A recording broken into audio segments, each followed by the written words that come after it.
Hello everyone, and welcome to this tutorial on the Rotate MD-80.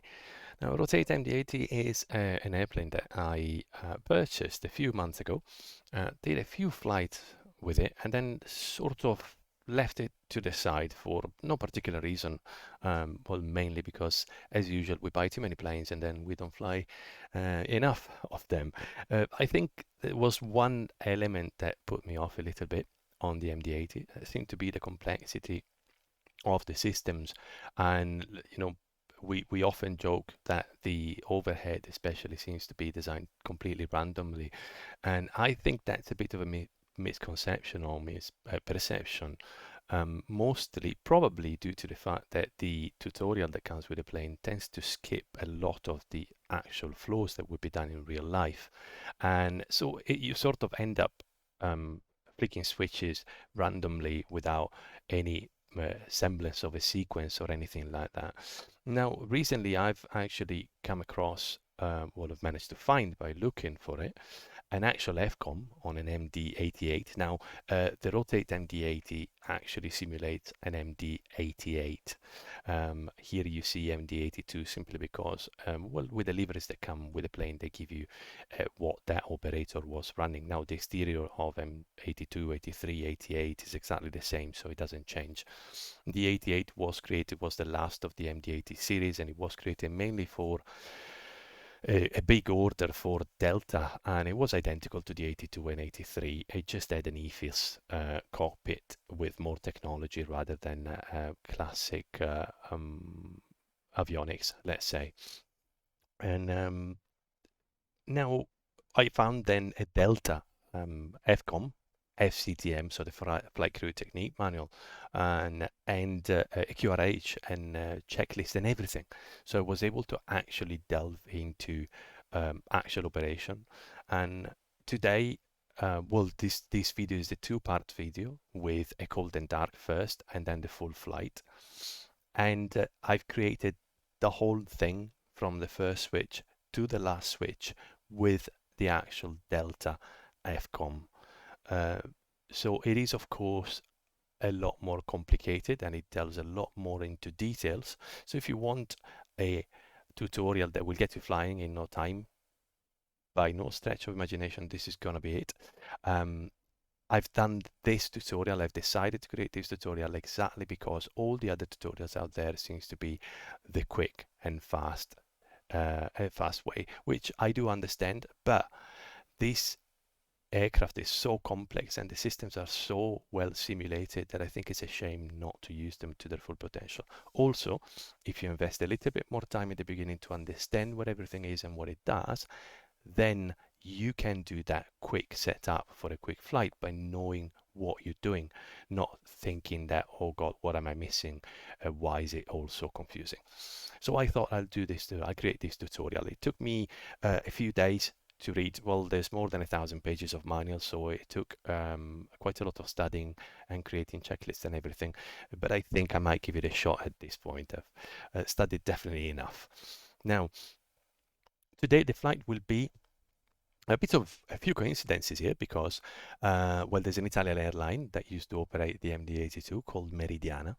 It used to be created. It was created in 1960 something, 1963, I think, as a Alisarda, so a Sardinian airline. Sardinia is a tiny island with not many people, but a ridiculously rich guy decided to promote tourism in Sardinia and then created this airline. And then later on emerged with a Spanish airline and became Meridiana. They stopped operating quite a few years ago. They became Air Italy and then they stopped operating. But it's quite funny because, well, it's a Sardinian airline originally, and that's half of my origin, where my father is from. And I'm from Genova, which is this beautiful city over here. Overlooking the Mediterranean in northwest of Italy. And this was a scheduled flight between Genova, so my hometown where I was born, to Olbia, which is where my father was from, and I spent an awful amount of holidays. So I thought everything was quite appropriate. So we're here at the Aeroporto di Genova, over here, Cristoforo Colombo. And we're going to start the golden dart from here. There we are, we're in the cockpit. Oh, this beautiful rotate MD-80. And we're going to start, I will go through the entire flow. I won't tell you everything there is to know about every switch. We'll tell you maybe a little bit more about the ones you need to know because you might need to use, or some curious facts here and there. But here we start exactly now. A little disclaimer: I'm not a pilot. I don't have any real life flying experience. So please take everything I say, of course, with a pinch of salt. I think I delve more into details than many tutorials out there, but again, I'm not a pilot, so I just followed a manual. So I might get a thing or two wrong. And if any of you watching is a nostalgic ex-pilot of MD-80s, please do feel free to give me feedback. Now, so we start in the completely on the dark airplane and we check the circuit breakers first. So we want to power up and make sure that we're safe to power up circuit breakers. They're not modeled in this plane, but we would check that they were all in and there was nothing missing. Then throttles, we check that they're on idle, and they are on idle. Fuel levers over here to off. Battery switch, we can turn it on. The battery switch is up here. It's this one over here. All the electric systems are in this panel over here. The battery switch, we turn it down one notch, and then the second notch locks it. And the battery is on. The battery itself doesn't provide much, to be honest. So we leave the battery switch to on, then we check that the emergency power switch, this one, is off, that the auxiliary and trans hydraulic pumps are off, so that when we power up the aircraft, nothing moves. That over here, the AC and the DC bus die are down, so one is auto and one is open. And then we can connect the GPU. So over here, next to the thrust lever, we have the manual and the load sheets and everything. So page 2 over here, we can bring the ground power unit and the ground pneumatic system. So the pressurized air for the aircon. We can put them both on. Connect it. Now you can see external power available. We just switch this down and now we have full power, electrical power. At this point we can load the plane, cancel the master caution, get our load sheet over here. Let's start opening the doors. Open the front doors. Well, we would be a gate, but Sam is playing up with me. Oh no, actually it is there, but fine. So open the front door and the cargo doors. That's all we need if we are at a gate with the jetways. Now to load the plate, we go on to page 2. And we have our operational flight plan here. Now we just need to look for the total payload, so we can either calculate what's the zero fuel weight compared to the zero fuel weight here, or we can just go and fish the payload. If you're not too familiar with this layout of the OFB from SimBrief, this is the British Airways version, which I'm a little more familiar with. And that's it. So we're gonna go and get our weight.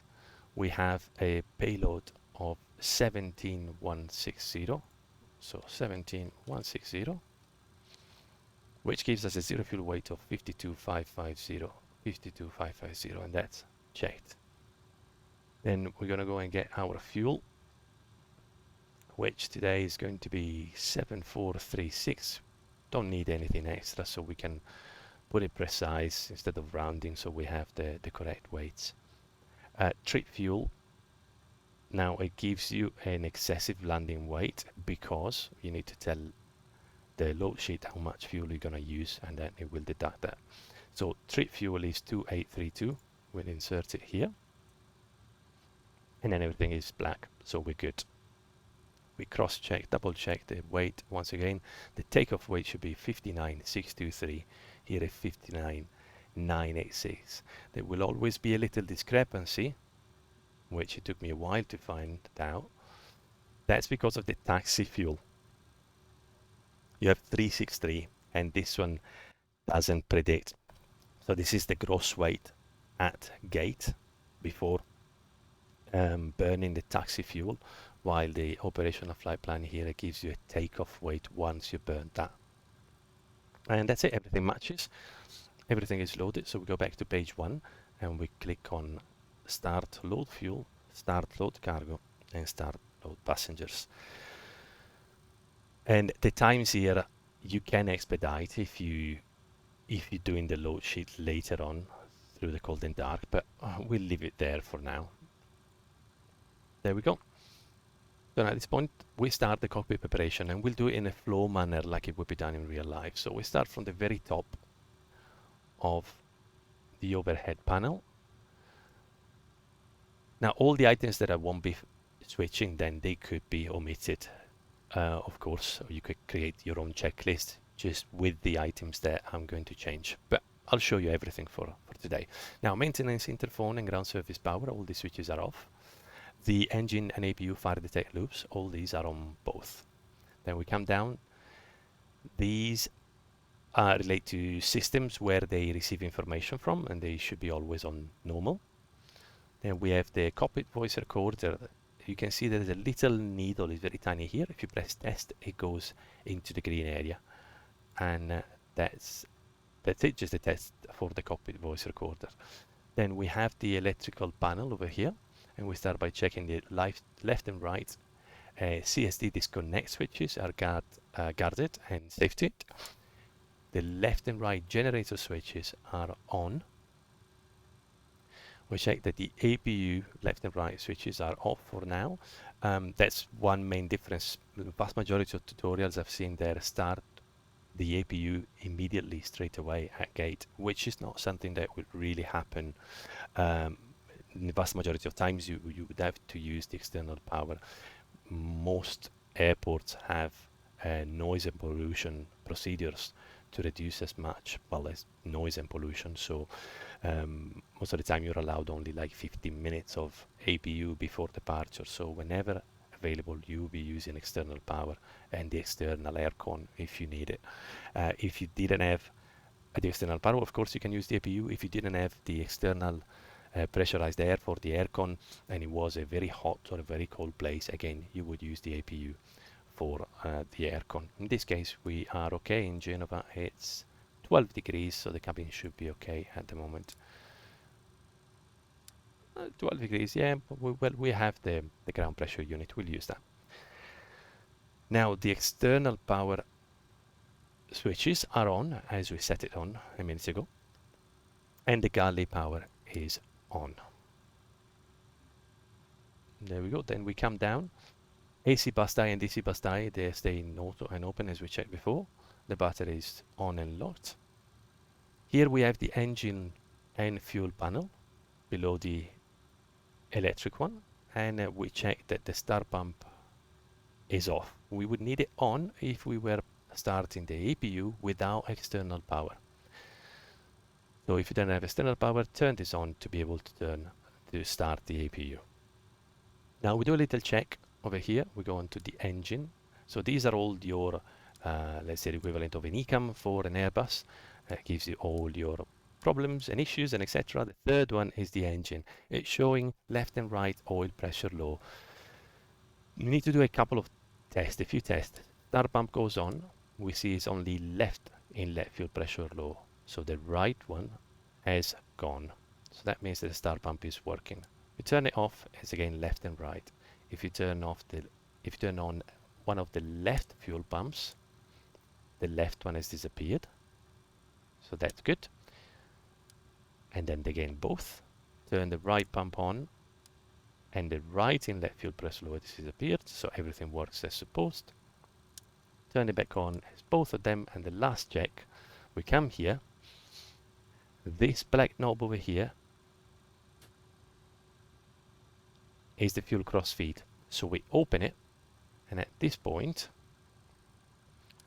so the left and right are low, whichever pump we turn on, both fuel pumps will be pressurized because we have cross feed open. And that's it. So we check that all of that worked, and we can close the cross feed for the fuel pumps. Now that is all done. At this point, we don't need any pumps on. If we had the APU, we would need the aft right fuel pump on, but we don't need it now. Engine ignition switch, we check that it's off. This is the ignition of the engine that you need when you start them. Emergency lights over here, arm, no smoking on, and seatbelt down on. Eyes protection panel over here. We check that the meter selector here turns to captain. You can see here pitot, that's the pitot heat. So we start it straight away. Airfoil switch, that's your wings anti-ice. It does the wings and the tail, so the rudder, the stabilizer, and of course we need to check that is off now. Then the windshield, the anti-fog, only when you need it, and the anti-ice on for all operations at all times. So we turn that on. We turn the anti-fog on as well. 10 degrees outside is pretty cold. Now the anti-fog is internal heating of all the windows, including these, so prevents fogging from inside. The anti-ice is external heating of only the 3 main windows to prevent icing. There we go. Now the left and right engine anti-ice, they're off. Then we go on to the second section of the overhead on the right, and we have here the engine sync stays in off, ground proximity warning is on normal, and the wind shear test we perform, we hold it to test for a second, and then we'll hear the wind shear warning. Then we set the IRS to nav, and the wheel align is a very fast alignment, I believe, in this plane. It doesn't take very long. Well, in the add-on, normally would take the usual 8 to 10 minutes, but this is sped up a little bit. Then overhead lights, you have them here. So this is for the gauges, so the internal lights. And then you have the flood. There is not an actual flood, but it's just here, these white lines over here. Then next step is the anti-skid switch that we check that is armed. The stall test with test system 1 first, and then system 2. Max speed warning test. Again, that's worked. That's good. Logo light, you need it on at night, but today's we don't need it. Yaw damper switch, we put it to on for the yaw damper, and the max trim comp is normal. Then we come down. This is the the last one.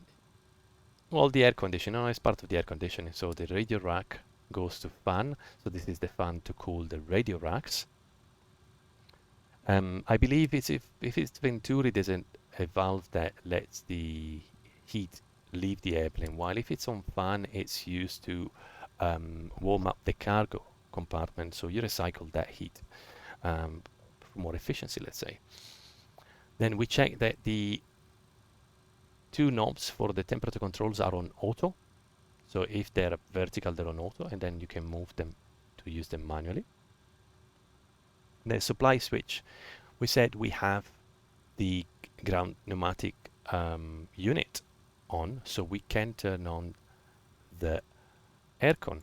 So HP bleed off is where you're using the aircon, and supply off, it's off.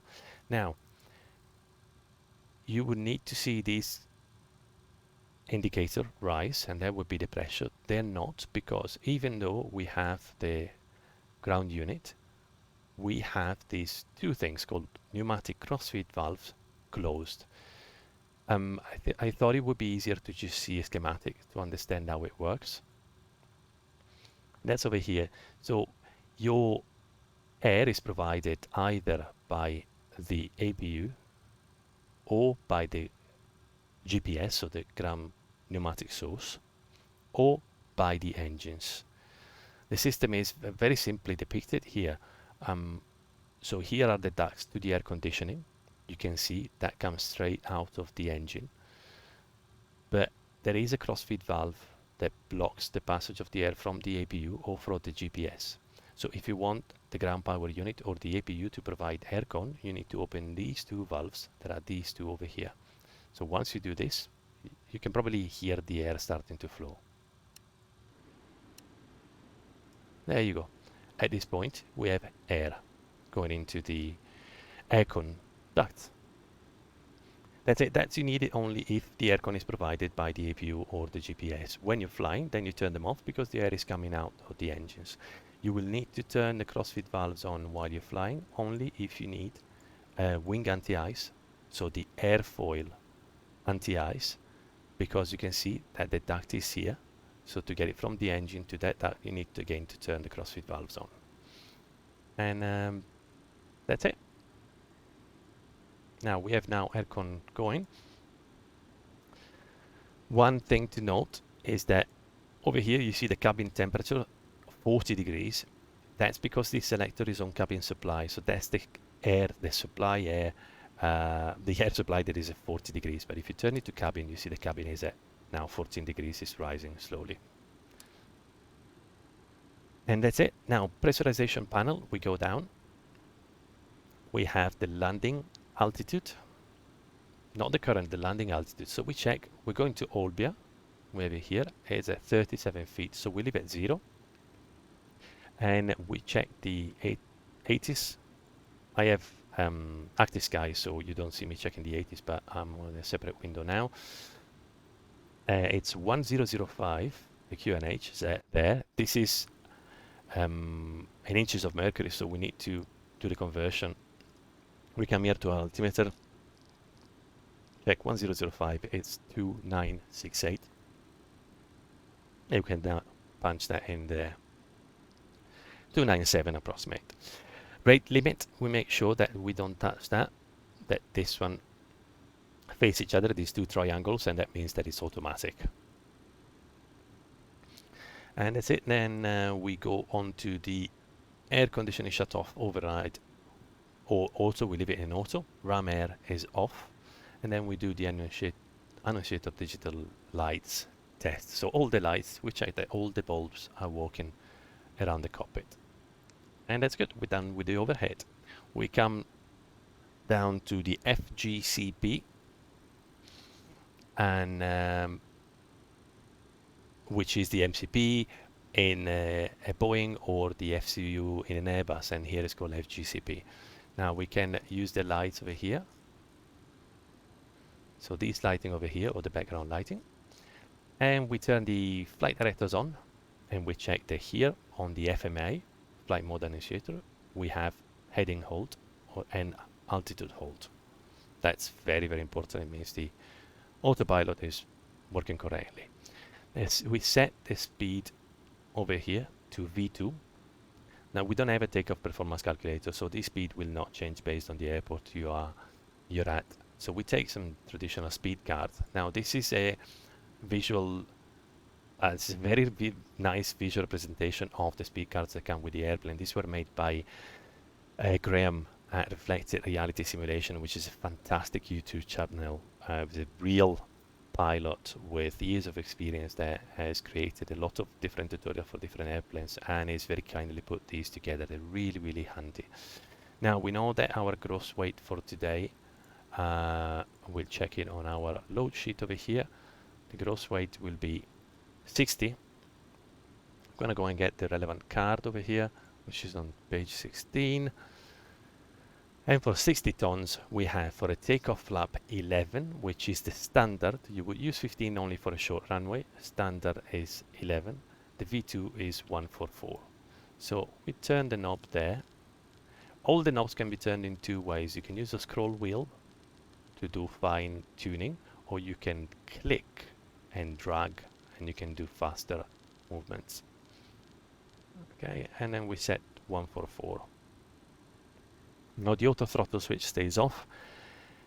Heading bank limiter, we put it to 15. So this is something that limits the bank angle to a maximum of 15 when the autopilot is either on heading or a VOR mode. It doesn't affect the nav mode, so when you let the FMGC, well, the FMS in this case, take control, because that's automatic it's already automatically limited to 15 when you have the slats out and a certain speed. So that's it. This is just in case you need to use heading or VOR lock. Then heading bug, we set it as required. So we need the runway heading. I'm going to go and get our chart over here. We will be departing from runway 28 and we have a heading of 284. So again, like before, we click and drag and then we fine tune it. 284. Now after the heading, we do the autopilot switch check that is off, the digital flight guidance computer switch 1 or 2, that's where it fetches information, but I believe at the moment it's not modeled because unfortunately one big, not downfall, but it is a shame that it's still that the instruments between pilot, between the captain and the FO are linked, they're not separate, which is why I hope they will change soon because it does make a difference when operating. Then we check that the VHF, that the radio are tuned. In this case, for our departures today, we should need something. We are on this departure here, unit 7 kilo, and we have this first procedure, so we can set this VOR 108.6 and a course of 182.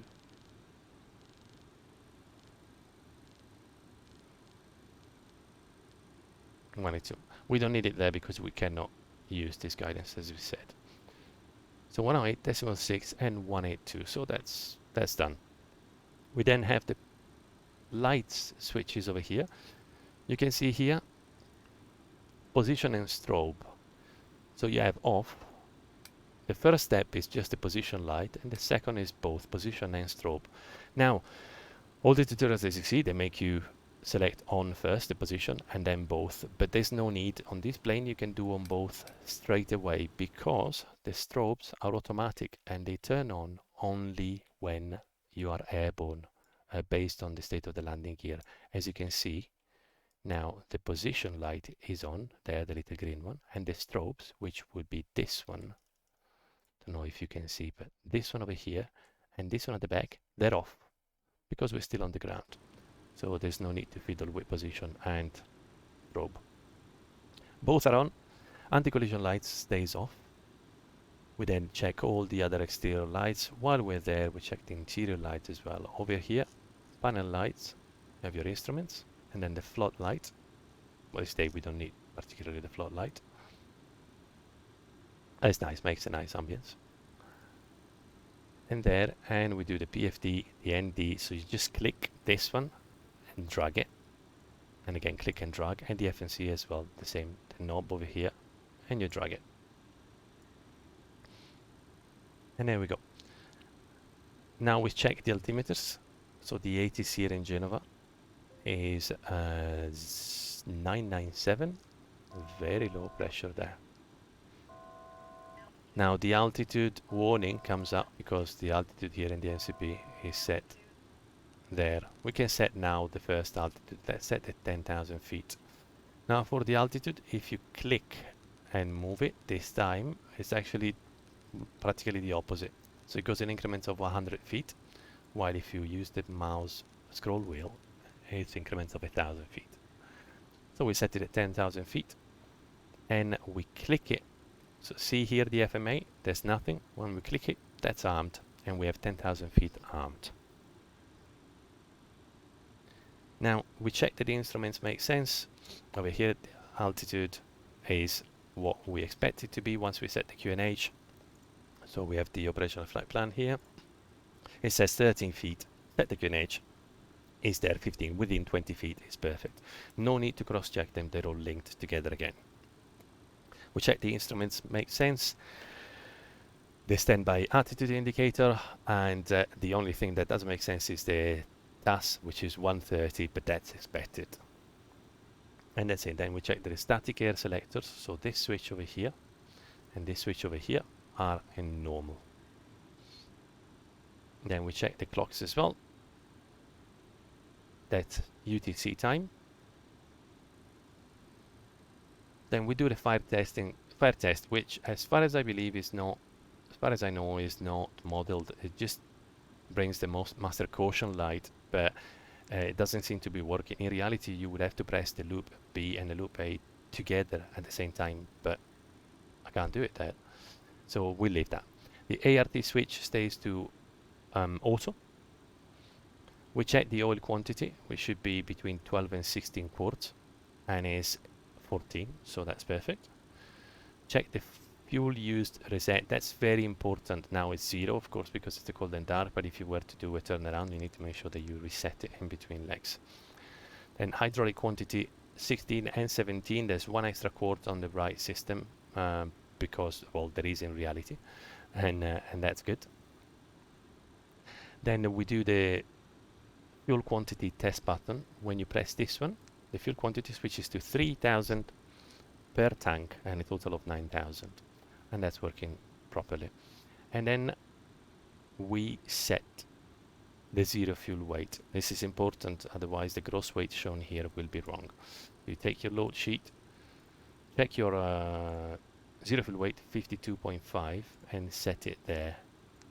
Once you click it, it shows you, as long as you keep using it, it shows you the zero fuel weight. Once you release it, a couple of seconds, and it reverts to gross weight. So it just adds the fuel to it, and you have your current gross weight, which you can double check. Should be 59,986. It's 59,936. That's okay. Perfect. Now, after that, we go on to the brake temperature. Over here, the brake temperature gauge. Normally, if it's above 200, you cannot take off. So if you've done a turnaround, you have hot brakes. Here, cold and dark, we're on 0, and we test it. Check that it goes all the way up. Overheat light comes on, and we're good. Then, over here onto the radar panel, we start setting it. We test it, see everything works. We set the range, which for departure 20 miles is okay. On 5 you have no weather radar, is on the TCAS. So we set it on 20, and then for departure by FCOM we set it to 4 degrees up. Then we check over here all this part. So the spoilers are retracted and stored. They're stored when you can see only the top of this red band. They're armed when you see the whole red block. There we are. The fuel crossfeed lever over here is off. The rudder hydraulic control is power. Throttles are idle. And at this point, you can press, well, first you advance them to check that the takeoff warning is off.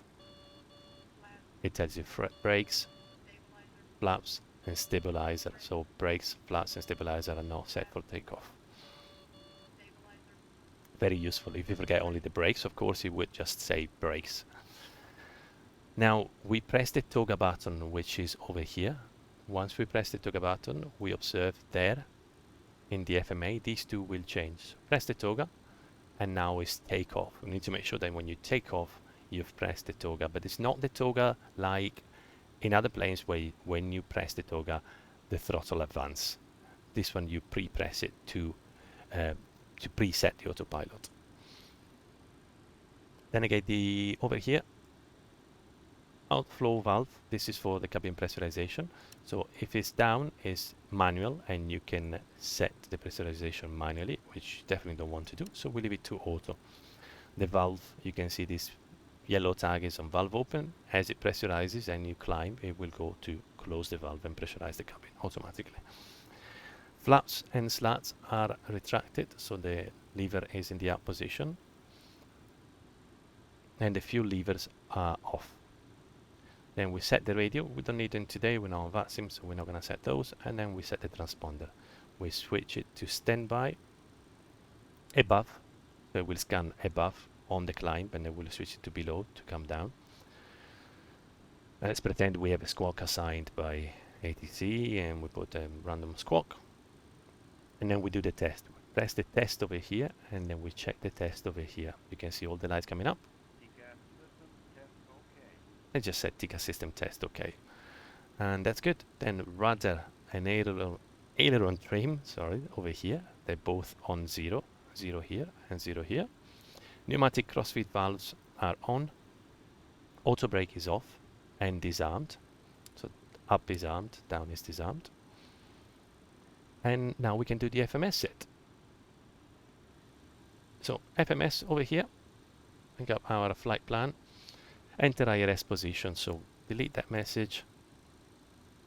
And we go on to Posinit. Enter the position. It's already there, so it has a GPS, so it knows the position. We click on the right of the position, it goes into the scratch pad, and we paste it into the IRS position. Now that it knows the position, these screens were black, and now they come alive because it knows where it is. Airport, Lima, India, Mike, Juliet. There we go. We don't need to put the gate, we have the GPS position. Then we go to route or route. Origin is Genova, and we said that the arrival is Lima, India, Echo, Oscar, and we punch it there on destination. Flight number today is Meridiana 358. That's not an actual flight number, that's just my date of birth. And runway is going to be 28. And then we start entering the plan. Now, like any other Boeing, we go and see where our actual plan here. Fantastic. So Unita T7 Kilo is our SID, our departure. Then Unita is the first waypoint. So we put it there. There's no airway, it's the direct to Unita. Then we have a airway M, so Mike 858 to Tortu. Then we go on to the next page, so we have more. Uniform Mike or Upper Lima, whatever you want to call it, 858 to Ajo. Then a UM733 to Corsi.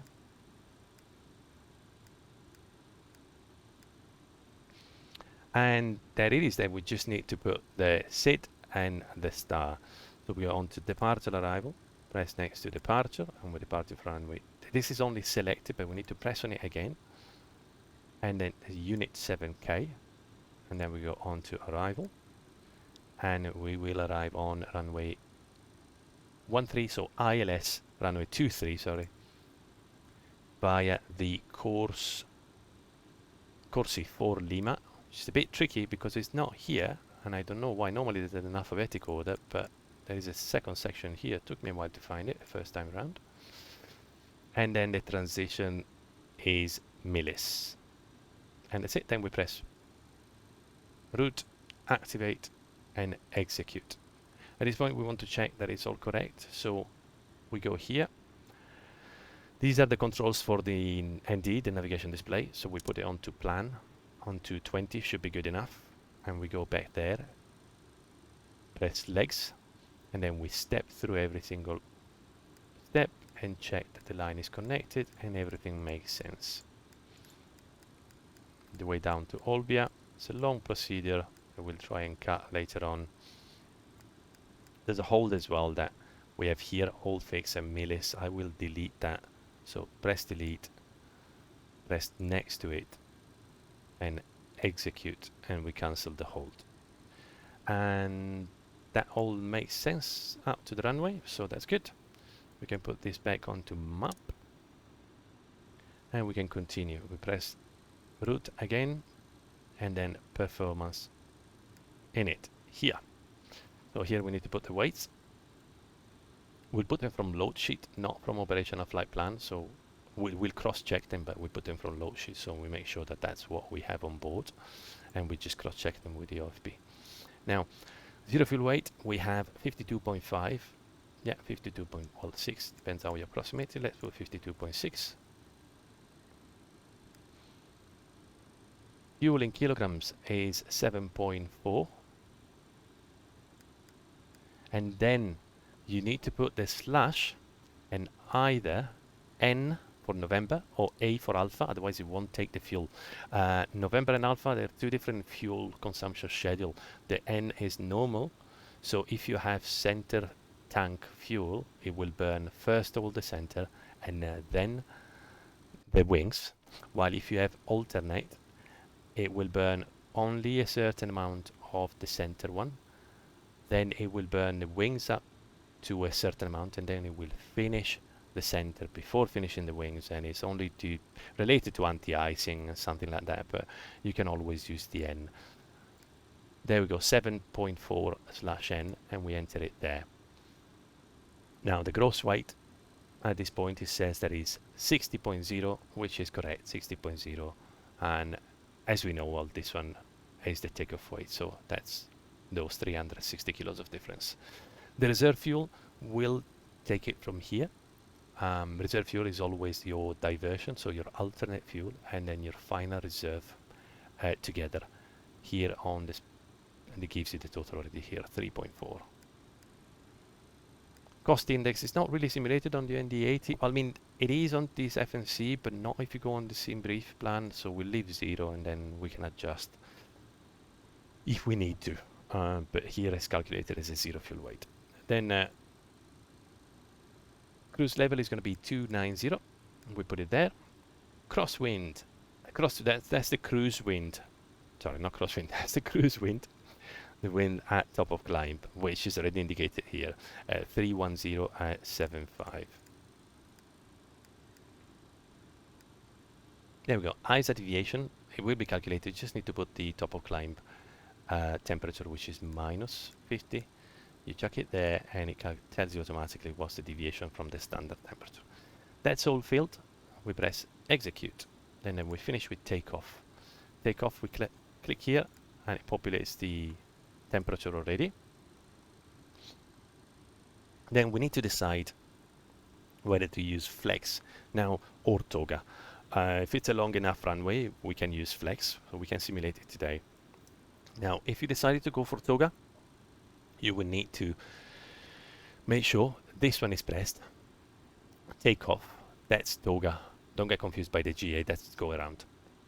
So that's toga, and this ART switch over here will stay in auto. Okay, so ART controls the automatic limiter. So you can see here is 207. If you put it, is 195. So it limits the maximum output of the engines. If you decide to go with flex, so you're telling the engines, for example, that the temperature is different than the real one, so that you can derate them, and that extends the engine lives. So Delta uses between 25 and 50. Now, here, this knob, so you don't control it from here, you control it from this knob over here. You can see I turn it, and it turns here. Now, what I do, I press takeoff flex over here. You see on the FMA now the temperature is here, and that's the derated temperature. Now, see the EPR limit is 1.96. If I raise the temperature, the EPR limit goes lower. So the higher the flex temperature, the lower the thrust. Okay, there's not such a long runway, so I wouldn't go all the way up to 59. Let's do a 43. Totally random number. That will be 194. Now, very important, if you're using takeoff flex, you need to switch the ART off. So make sure the ART is off with takeoff flex and it's on with toga. That's it. So we selected that. The EPR is going to be 1.94, and now we need to put our V-speeds. Check our speed card again. For flaps 11, we have VR 139 and V2 144. It doesn't give you the V1 because V1 is actually dependent on runway condition. V1 is the maximum speed at which you can reject the takeoff. That of course changes based on runway slope and runway condition. If it was snow, it would be very low. It would be, I don't know, I have no idea, but it could be 125, 120. If it was dry and upslope, it could be 139, exactly the same as VR. So we just select a 5 knots below that generic, and that's it. Everything is completed. Execute. That's it, all the FMS is complete now. Now you can see here on the takeoff ref, you see CG8. We need that now because what we're going to do is select the trim for the stabilizer, the horizontal stabilizer, vertical stabilizer. We put this to 8, and the flaps over here, so this little thing with CG, we scroll and we match 8 with what's in the FNC. Over here the flap, we again select what we're using, 11. So here it gives you a THS, so a trim for the horizontal stabilizer of 7.5. So at this point we can move the stabilizer. We can do it already here on the ground. That's surprising. Normally you have the engines on when you do it, but on the FCOM it was doing it straight away. So we hold this one down and you can see this black indicator over here. It comes down, or you can do it with your joystick. I have a button assigned on the joystick and that's it. So you want to make this black be at the same level of this green over here.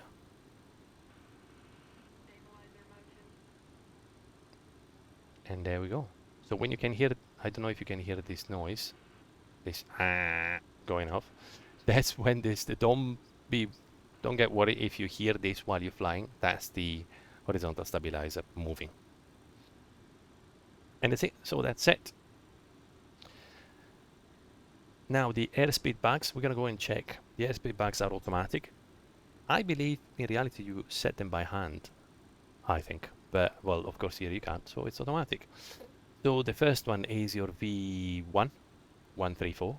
The second one is your rotate speed, 139, so 140. And then the third one is the V2 that matches with, you can see here, I don't know if you see, there's an orange bag below this one. That's the bag that you set on the FGCP. And then the last one is your flap retraction. So that's the flap retraction. That's the minimum speed that should match over here. Flaps in, you see they come in at 162 and it's here 160. Okay, that's good. And then you check that your thrust rating panel over here is correct. So you have takeoff flex and the RT is off. Perfect. At this point we are ready for pushback. So we'll start the APU. We will obtain now a departure clearance. Once we have the departure clearance, we can start the APU,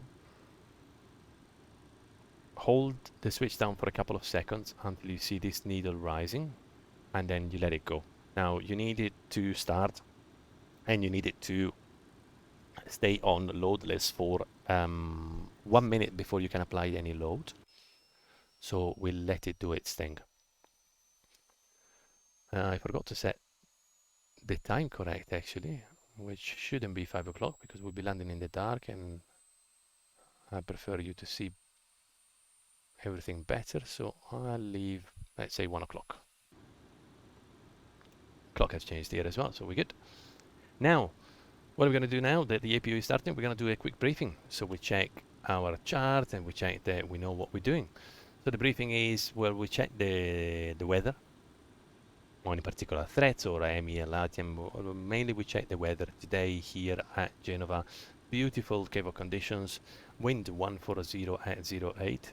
So we are departing from the wrong runway. Sim brief.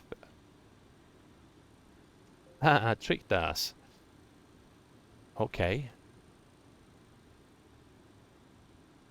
Sim brief doesn't like us today, so we'll need to change quickly the departure. Now we do that.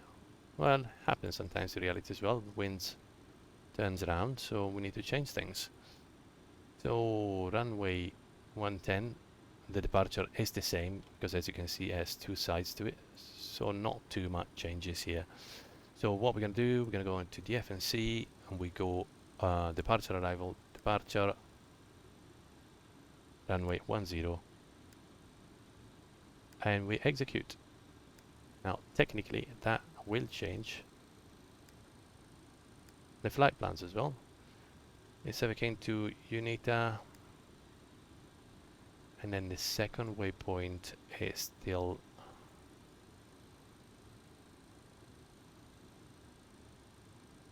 at that point it will change. Okay, fantastic. Beauties of doing things live. Let's just quickly check. Let me change it on sim brief.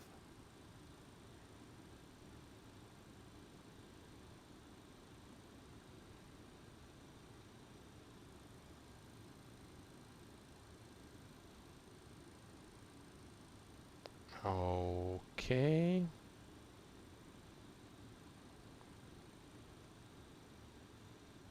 Bonita, and then we have M85. No, that shouldn't change, so we can just delete the discontinuity. No.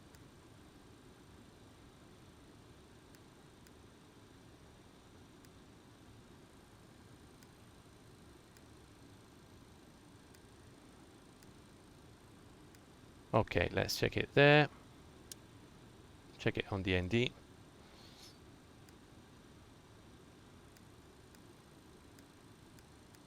There we are, perfect. That's all good. Okay, that's why you do a briefing. You do a briefing, you check your weather, and you decide to waste a few minutes changing everything. So we're gonna depart from runway 10, so we'll push back facing northwest, so tail to the right, and we'll taxi via Alpha all the way down to the holding point for runway 10. We will depart from runway 10, 2,900 meters, so the performance has already been entered. Flaps 11. The runway is dry, so we shouldn't have any problems there. And then we will do a procedure turn. We'll turn straight away when at 3 miles from the SES, which is the Sestri VOR. We'll then start the turn maximum 185, so we'll need to manage that. And then we go onto here. There's a restriction to be above of, so we don't need to level off anywhere, and there's no other speed restrictions. We just need to manage the speed at 185 in the first turn.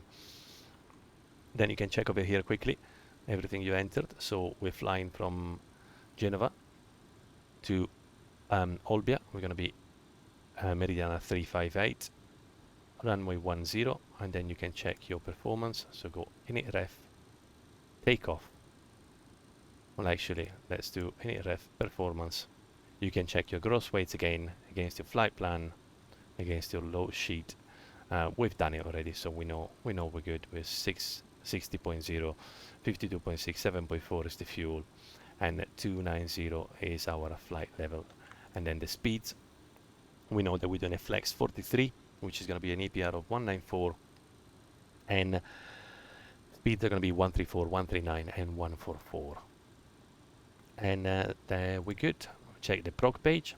The last page, it will tell us the fuel remaining on arrival is predicted to be at Leo 4.5, and we have 318 nautical miles. So we check our plan over here, and we have 318 nautical mile here, which matches exactly there, and we have 4.2 expected on arrival fuel, and we have 4.5 here. So we're happy with that. That's our briefing done. Not going to do the emergency briefing, and at this point the briefing is completed. We can call the pushback tag. Thought it was clever, but we've actually changed, so we're going to be here, tail to the right, and while the pushback comes, just going to turn the APU air on, so we provide air conditioning. But before we do that, we need to disconnect the GPS, otherwise we overpressurize the system. So disconnect the GPS. There we go. We start the air, and we're good. We put the APU on bus. There we go. So the electrical power now is switched from the external power from the GPU to the APU. The lights are here, so we confirm we're on APU. We can dismiss the GPU, the ground power unit. And you can see the external power available goes off. We can close the door. all the loading is completed. You can see pending on the fuel because we started using fuel for the APU. But it's okay, it's normal. You can check that you have your fuel here. We have the APU running. We need to turn the right aft pump on to supply the APU. And that's good. Now at this point we can hear the air flowing, so we know they have the crossfeed valve open over here. We would check those anyway. Flight head door is closed. We obtain the pushback clearance. We would ask ground to push back and pretend we have the pushback clearance, and we start anti-collision lights on. Anti-collision needs to be on whenever the engines are about to start, so the ground crew knows that. Put all the fuel tanks on. Ignition switch over here goes to, doesn't need to go on both. It goes either on system A or system B. Normally for Delta is pilot, so the captain flying is system A, and the return leg where the first officer is flying is system B. You can just alternate them. Then we check the air conditioning supply switches are off. Now we need bleed air from the APU, that air that we're using now for air conditioning. We need it to start the engines. The pressure in the pneumatic system is here, this little gauge over here. You can see it's a little bit more than 2, which is not enough to start the engines. So we need to turn the aircon off by turning the supply off here. The pressure here drops, and this one increases to 4. You can see aircon is on, this one decreases, aircon is off, and this one goes up. We need all this pressure to start the engines. Now that that one is done, transponder, we have the frequency set. We can turn it to exponder over here. Hydraulic pumps, we shouldn't need them now.